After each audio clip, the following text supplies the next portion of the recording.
Hi friends, this video shows how to clear data and cache of a system app. Go to settings, select settings icon from top right corner, go to apps, select see all apps, then go down, select show system apps, and here you can see all system apps. From this list, let me select one system app. Let me select this ambient mode, go down. Here you can see the cache. Size of the cache is 94.21 KB.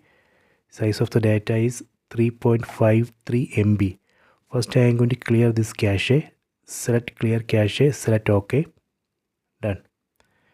Next let me clear this data. Select clear data, select OK. Done.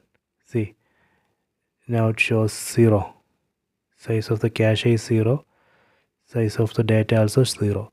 This way we can clear both cache and data. You can try this. I hope you have enjoyed this video. Please subscribe this channel. Please like and share the video.